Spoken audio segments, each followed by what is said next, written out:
Hi, this video is for the do-it-yourself gnome.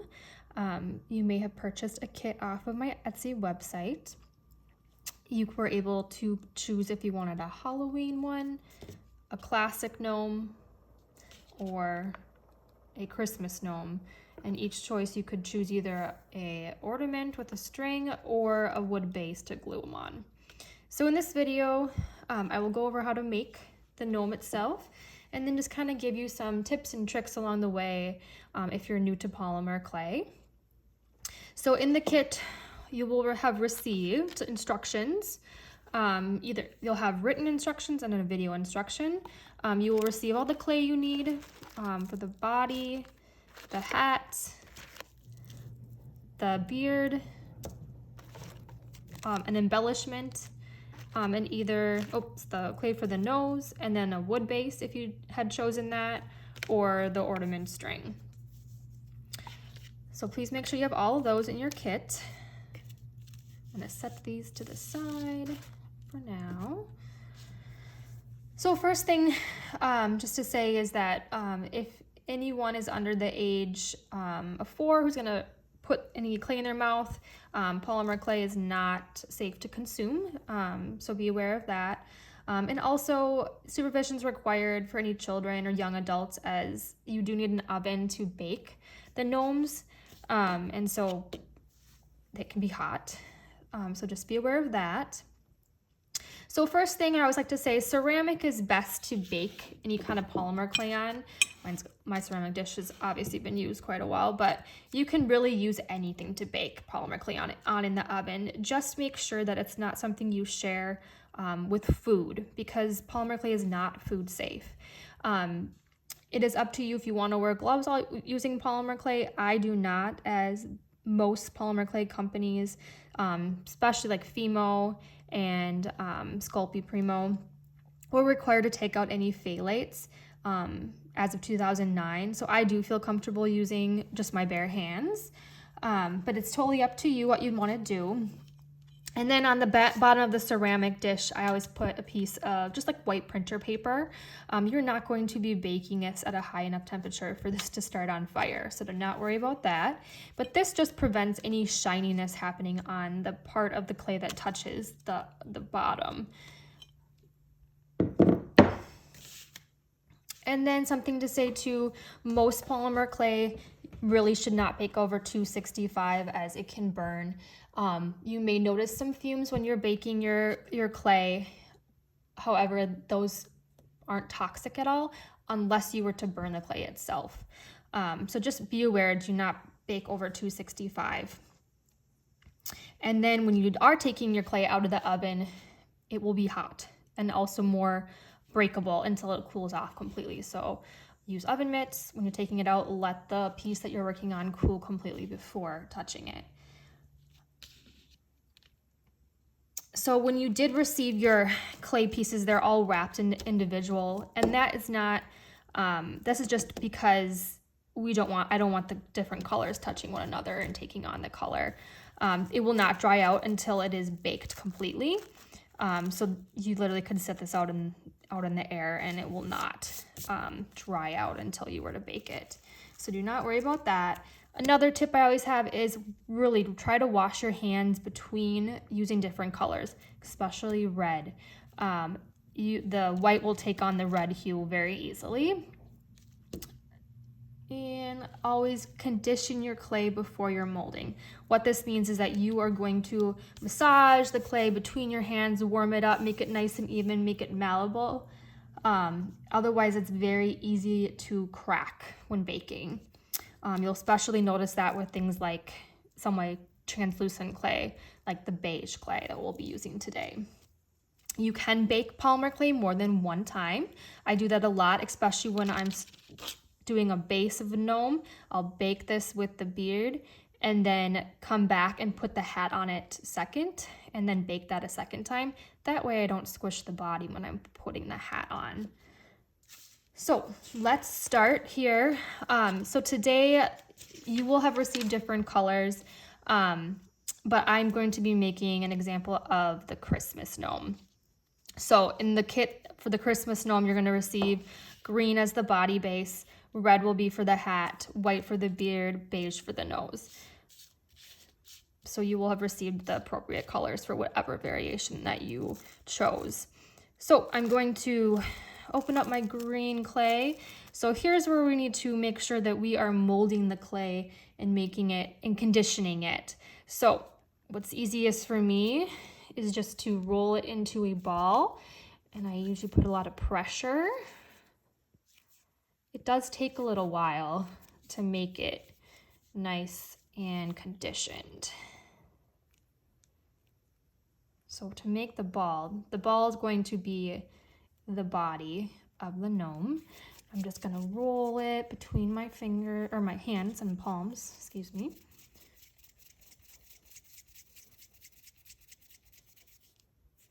So you can kind of get in that nice round shape.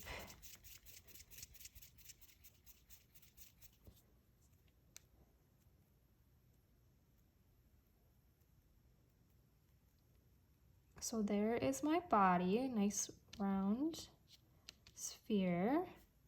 So this is where you can kind of see I have some green on my hands. So I'm gonna pause the video, go and wash my hands before I use my white clay. Be right back. Okay, I'm back with nice clean palms. So we will take the white. Each variation white is used for the beard. I can open it. Okay, so same thing to begin with. We are going to condition our clay. So I'm gonna start by just kind of rolling into a ball, kind of putting lots of pressure on it.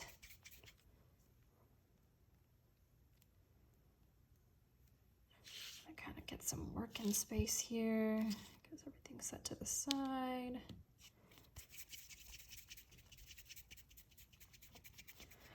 So to make the white beard, since you most likely do not have polymer clay tools, I myself would use what looks like this, and you put it down into the cylinder, and then you roll it and push them out into little small strings of clay. But since you most likely do not have that, what I would recommend is make a ball and then kind of smush it into like a rolling pin. And then you can kind of, like, just like a rolling pin, kind of roll it out.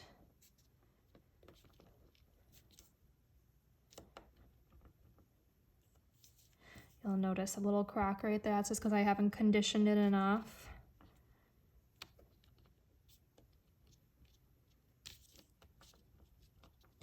You're going to create a really long string with a diameter that's as even as possible. This is going to be these little strings of white beard here. Just going to keep rolling.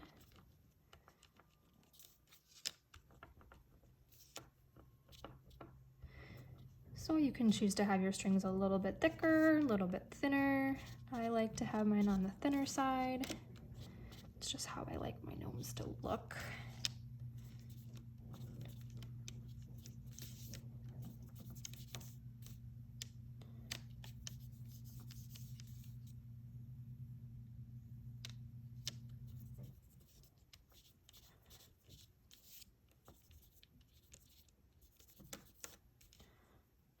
So once you start to get the diameter that you want to use, that is when you're going to grab your body, that circle, sphere, and start putting together your beard. So with this, you need to use a very nice light touch so that we don't squish our ball that we made for the body.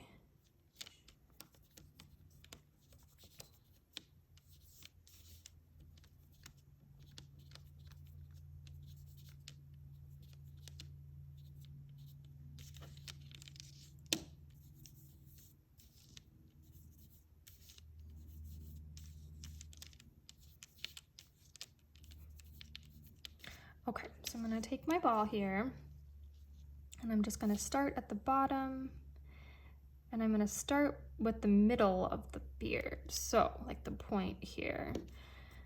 So I'm gonna take and make the longest point of the beard. I'm gonna pull it and then I'm gonna break it off. And then I'm gonna line it back up and break off again. So you're just gonna go through and keep doing the same thing here. Except for each time you come up, you're gonna be a little bit shorter.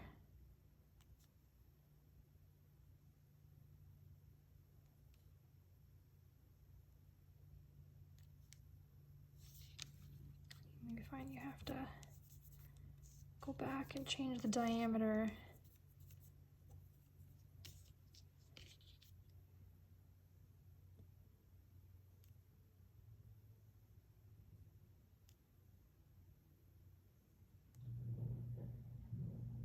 And then I'm gonna go to the other side.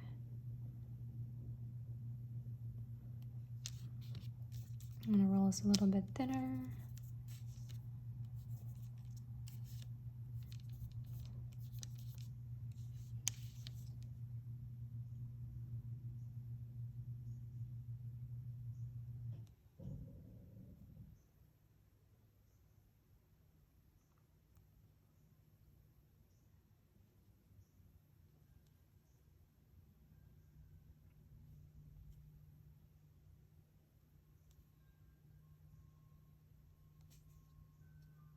Okay, so then I'm gonna look at it from the front.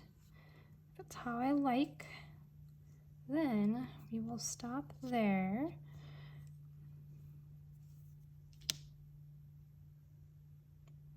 So this is where it's an optional step. You can choose just to try to do this all at one time with the hat going right over right now and the nose, or you can do a first bake. So that's when I would take my ceramic dish or whatever you're choosing to bake it on, put the printer paper, set that right there, bake it at 265.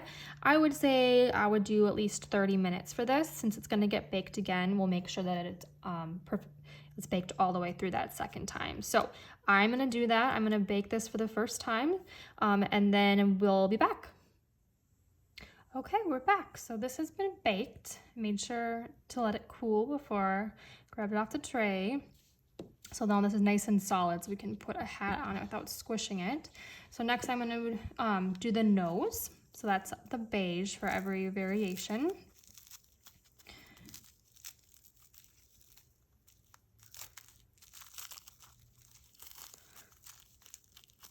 All right, so you can choose to make it more round or more oval, but first we're just going to condition it again. I usually give a little bit of extra, so you don't have to use all of it for the nose. But I'm gonna squish and condition, make it nice and hot. This is the kind that's a little translucent that you will notice a lot of cracks if you bake it and you haven't conditioned it well enough. So I'm gonna roll this into a ball. And then I'm gonna kind of flatten it out. And then I'm just gonna take it and put it and kind of just test it, you know. Does it look good? Is it too much? The hat will cover up a little bit of it. But to me, that looks okay. So I'm gonna keep that as is. We'll just put the rest to the side.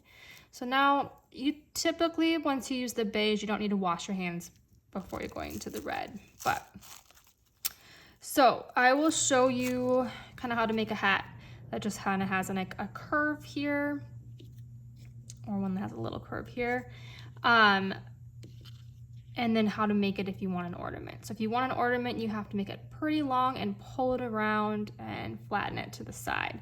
That way you can put a loop through here to hang. So first thing, we'll grab the red clay and condition it.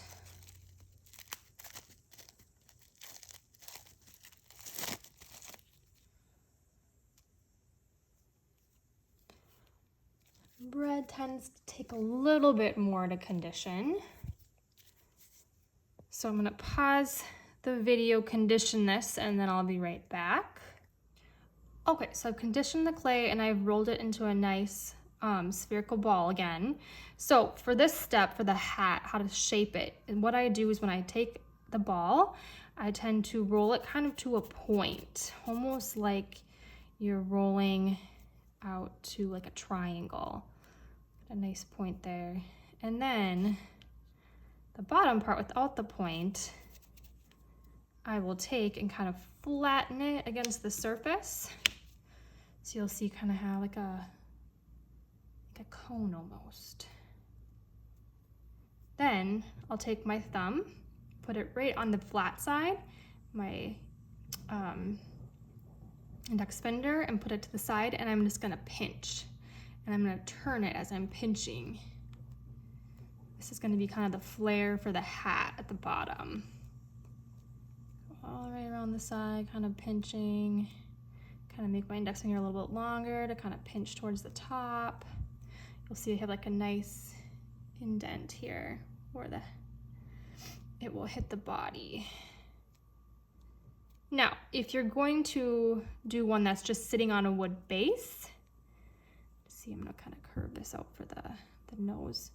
Then the top half, you can kind of flatten it up, and you can kind of curve it to the side like this if that's what you want. If you want more of this with a little tiny point curve, you'll curve it, and then you'll take your other little fingers and kind of pinch the end up like that. But since I'm gonna do the ornament,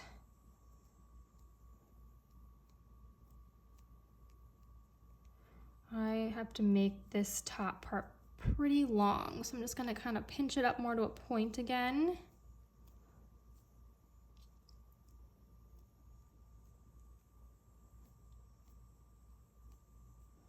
Now, I'm gonna take this, kind of curve it, kind of pinch and pull.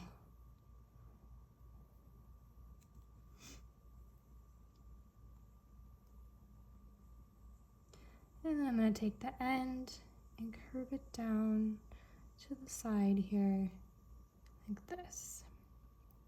Now, to leave it nice and strong, you almost want to like pressure this into the hat itself. That way it really bakes together.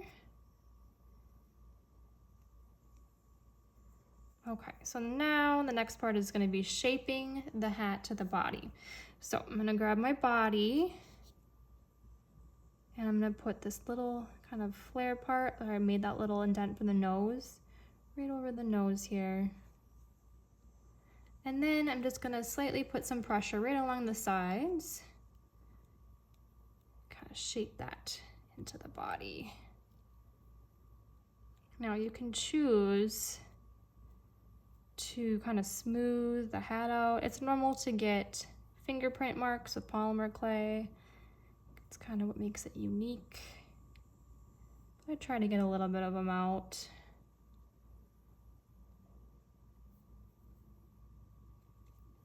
All right, so here's that curve for the ornament.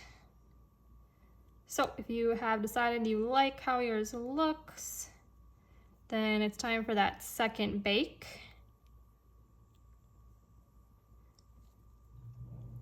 So I'm gonna grab my ceramic, put that on there, and then I'm going to bake this guy. Now it's the final bake, so I'm gonna bake it for a little bit longer. I would say 45 minutes to an hour, 265 degrees Fahrenheit.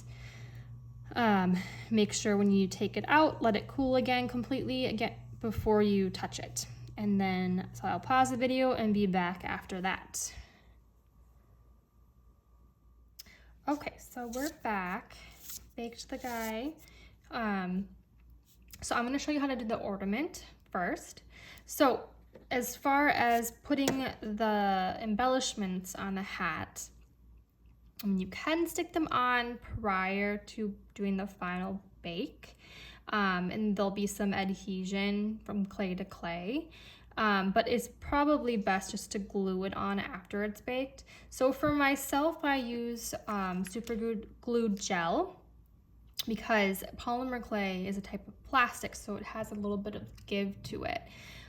Super glue gel gives a little bit, so it has the best adhesion. But you can use Elmer glue, really any kind of glue that you have. So I'm just gonna put a little, you don't need a lot. One thing to know with super glue is it does give off fumes and it takes 24 hours to cure completely. So usually you have to hold it down for about 5 to 15 seconds. All right, so that's pretty much on there. And then if you chose the ornament, there should be a string that I've already tied at the end for you. So what you're gonna do is you're gonna slide it through the hole that we made here. And actually, I'm gonna go back to front. This, and then you'll see that there's a little loop here on the end, and you're gonna take the knotted end and put it through that loop, and then just pull.